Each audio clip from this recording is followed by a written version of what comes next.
Good morning. It's time for some morning coffee, and today I'm actually making a coffee drink from the Princess Healthy Treats book, and it is the Cinderella Latte.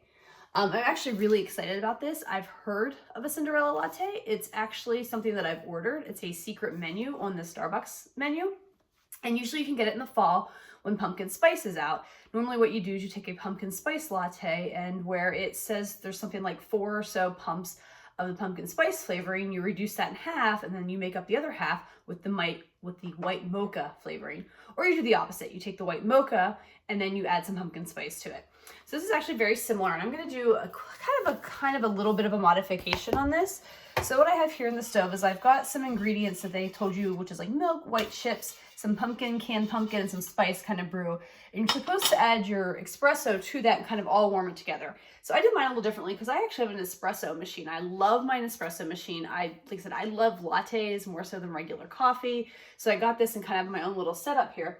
So what I did is I brewed my espresso in this machine, and now I'm just going to take the warm milk mixture, just give it another stir here, just trying to prevent it from warming, and pour it into my cup.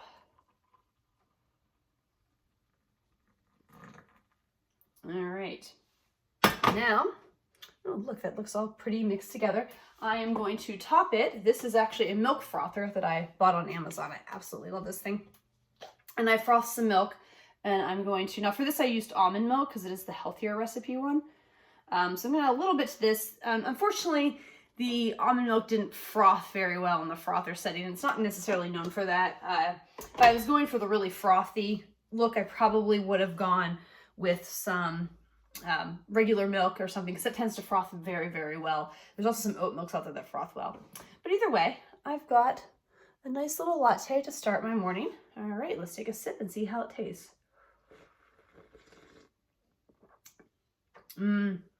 That's really good. Yeah, it definitely reminds me of pumpkin spice latte because the pumpkin spice comes through really heavily in this. Not getting too much of the white mocha, just little hints of it. I could have added maybe just a little bit more chips, or maybe scale back the pumpkin spice a little bit last time. But either way, excellent way for an homemade pumpkin spice version of a latte, or a Cinderella latte. Hi everyone, I'm doing reviews today on a couple of the things I've made the last few days now that I've had some time to settle and think about them, and I want to do a final follow-up on the Cinderella Latte. I've always really liked the Cinderella Latte, as I had said, from Starbucks, the secret menu item, and yesterday I did goof, and I believe in documenting my goofs, and I've had a couple of them lately. Gotta slow down and pay attention a little bit better, but I accidentally added a half a teaspoon of pumpkin spice to the milk mixture instead of just a fourth. So when I had it yesterday, it definitely tasted more like a pumpkin spice latte. I didn't really get the white chocolate from the chips that were in the milk, but today I reduced it and I definitely got a little bit more of the white chocolate chips. So as far as ratings and all that, I would definitely give it a 1 in terms of ingredients. Everything is really super easy to find ingredients that you can do. I know it calls for espresso. I think, there's ways that you can make your own espresso at home with the coffee beans and just, dripping smaller amounts and things like that. And as far as easy to make, also a 1, super, super easy to make. You just have to watch that milk. I don't think that the foam on top is necessarily needed if you don't want the foam on top. When I did it yesterday, I used almond milk. It didn't really foam well for me. Today, I tried half and half, and I got a really nice foam on it. So that turned out really nice as well. And would I make it again? Probably a 5, yeah. Definitely, I love this kind of latte. I am trying to watch my sugar content and stuff and get a little bit back on a healthier diet and lose a little bit of weight. So I probably will be investigating ways of getting that flavor without the sugar.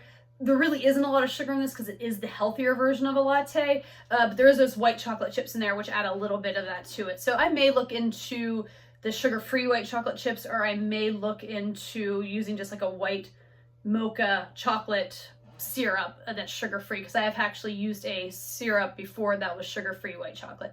Overall, highly recommend the Cinderella Latte and hope this helps.